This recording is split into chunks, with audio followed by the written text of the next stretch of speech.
kesyo taksil, kesyo korap, abusado.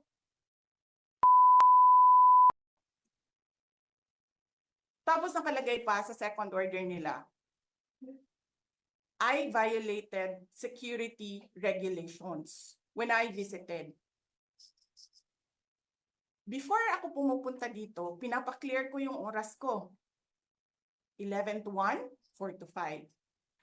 Anong security violations ang violate ko dito sa loob?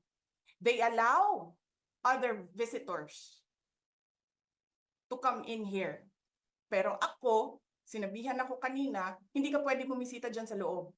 Doon kayo sa visitor center. Ililipat namin. And then I said no.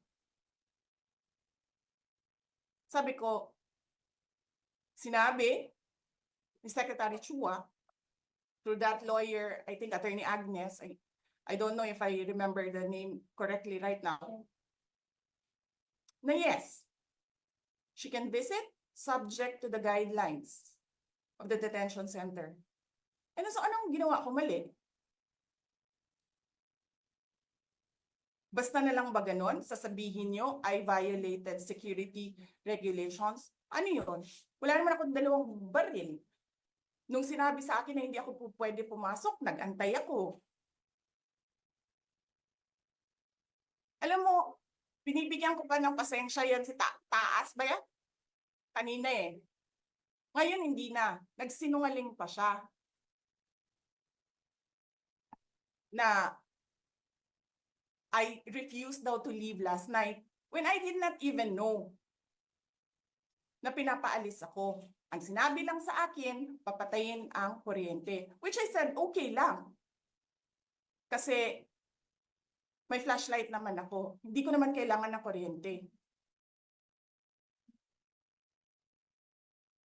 Tapos kanina sa media, pinapalabas nila na I locked myself doon sa kwarto. Of course, nag-lock ako kasi natutulog na ako.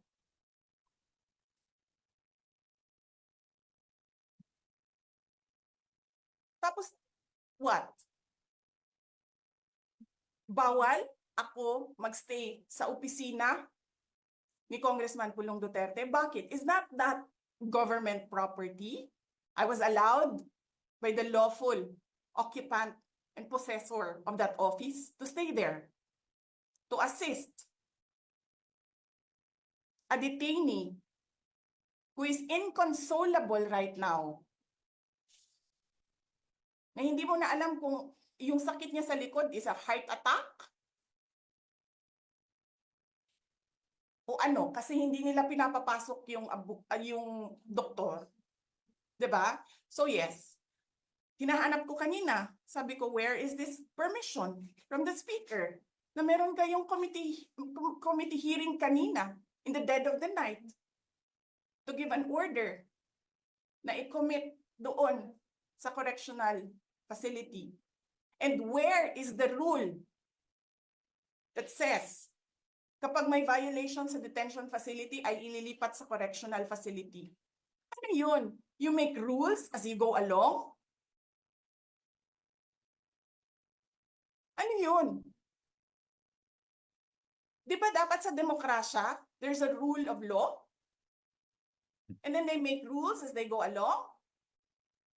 Kung ano lang, whatever pleases the speaker, get her out of the House of Representatives kasi hindi siya dapat nandiyan. Bakit? Pag may-ari niyo ba itong compound na ito? And then sasabihin pa nila sa akin na there is a threat to my life inside the batasang pambansa? Why is there a threat to my life? This is the most secured facility because nandito lahat ng mga spoiled brat sa ating bansa. Tapos, sasabihin pa nila, well, pabigat ka sa amin kasi kailangan namin dagdagan ang security mo.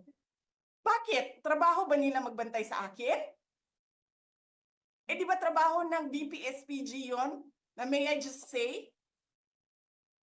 Binabawasan nila ng binabawasan araw-araw. Na as if this office is not the second highest office in this country. And only because umalis ako sa administration. Kailan ba nagsimula yung atake nila? Alalahanin nyo. Di ba? After ako nag-resign sa DepEd? Kailan ba nagsimula yung pambabastos nila?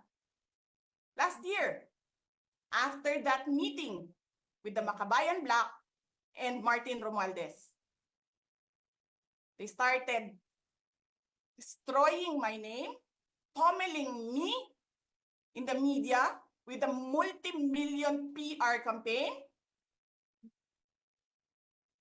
Pinastos pa nila ako ng mga pagsisinungaling nila na kesyo taksil, kesyo korap, abusado,